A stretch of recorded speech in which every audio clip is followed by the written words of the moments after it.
welcome to this explainer. Okay, today we're demystifying the whole complex, multi-layered journey of building a mobile app. Think of app development kind of like building a house. I mean, you wouldn't just grab a hammer and start blindly swinging, right? You need a solid blueprint, a foundation, framing, plumbing, and of course, a final inspection before anyone can actually move in. So over the next few minutes, we're going to walk through that exact blueprint, the complete life cycle of an app, right from the moment a brilliant idea pops into your head, all the way to seeing it live on the App Store. Now, be honest. Have you ever had that million-dollar app idea, but literally no clue how to build it? You know the feeling. It's incredibly common. The technical barrier of app development can seem completely intimidating, almost like you're staring up at this massive, unscalable wall. But here's the truth. When you actually break this process down into sequential, manageable phases, that intimidating wall, it just turns into a staircase. Okay, let's dive into this roadmap. We're going to cover 6 key steps today.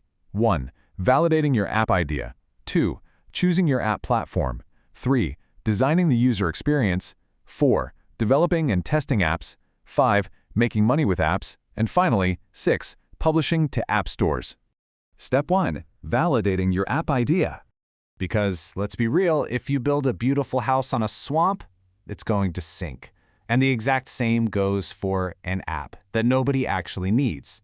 To lay a rock-solid foundation, you absolutely must define the core problem, research your competitors to find gaps in the market, and scope out your minimum viable product, or MVP.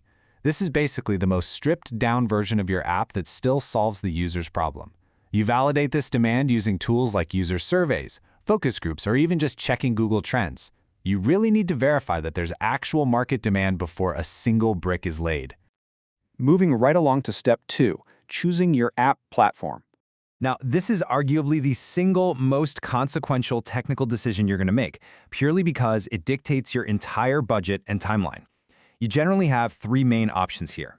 Native development, which means using Swift for iOS or Kotlin for Android, is like getting a custom-tailored suit. It gives you maximum performance and really deep device integration, but you have to build separate code bases for Apple and Google, which obviously costs way more time and money. Then we have cross-platform frameworks like Flutter and React Native. Think of this as a super versatile jacket. You write one code base and boom, you deploy it to both iOS and Android. This saves massive amounts of time and money, which makes it the dominant choice for startups right now. Finally, there are progressive web apps, or PWAs. These are built with web technologies and run directly in a mobile browser, so you actually bypass the app stores entirely. All right, step 3, designing the user experience. So this is the interior design phase, and it all starts with a wireframe, which is really just a basic visual blueprint of your app's layout and screen flow. And listen, don't worry about pretty colors or perfect fonts yet. Ugly is totally fine right now. Tools like Figma are the industry standard for mapping out this seamless, logical user journey before you ever touch the final high-fidelity graphics. Time for the heavy lifting. Step 4, developing and testing apps.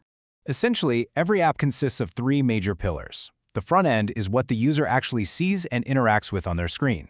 The back end is the invisible brain running behind the scenes, handling logic and connecting to other services. And the database? That's where all the user information is securely stored. Now, historically, you needed to write complex custom code for all of this. But today, creators can use modern no-code builders, like Adalo, for example, to visually assemble these 3 components. It's wild. It allows you to completely skip traditional programming while still publishing true native apps. And this brilliantly illustrates a crucial point. Maintaining an app is like maintaining an airplane.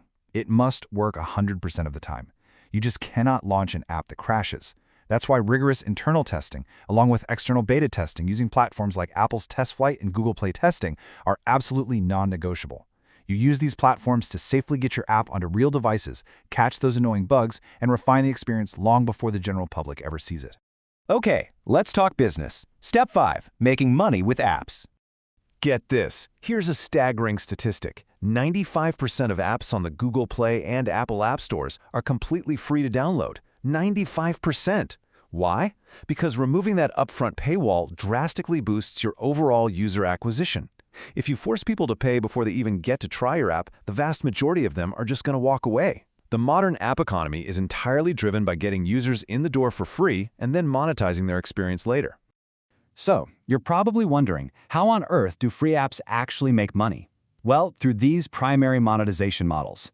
First up, the freemium model gives the core app away for free, but charges for premium features. Then there are subscriptions, which offer recurring revenue. And right now, this is by far the most profitable model for mobile. You also have one-time in-app purchases and, of course, displaying ads. But keep this in mind, if you sell digital goods or subscriptions inside your app, both Apple and Google take a 15 to 30% cut of that revenue. It's basically the rent you pay to operate your store in their digital malls. And finally, the ultimate phase. Step 6. Publishing to app stores. To beat this final boss, you've got to pass the ultimate building inspection, and the logistics for this vary wildly depending on the platform. For the Apple App Store, you pay a $99 per year developer fee, and their manual review process usually takes about 24 to 48 hours. The Google Play Store, on the other hand, charges a simple $25 one-time fee.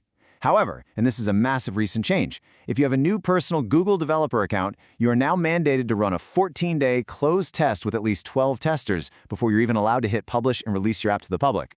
So the crucial point is to make sure your app is completely flawless, because Apple and Google will absolutely reject your hard work if you aren't meticulous. And getting a rejection over something simple like a broken link, yeah, that's incredibly frustrating. The most common rejection reasons include apps that crash on launch, leaving lorem ipsum placeholder text somewhere on the screen, failing to provide the required privacy policy links, or promising features in your description that just don't exist in the actual app. Avoid these exact pitfalls for sure to ensure a smooth launch. Well, there you have it. We've covered the entire blueprint, from validating the foundation to choosing a platform, designing the flow, building the code, planning the revenue, and passing those final store inspections.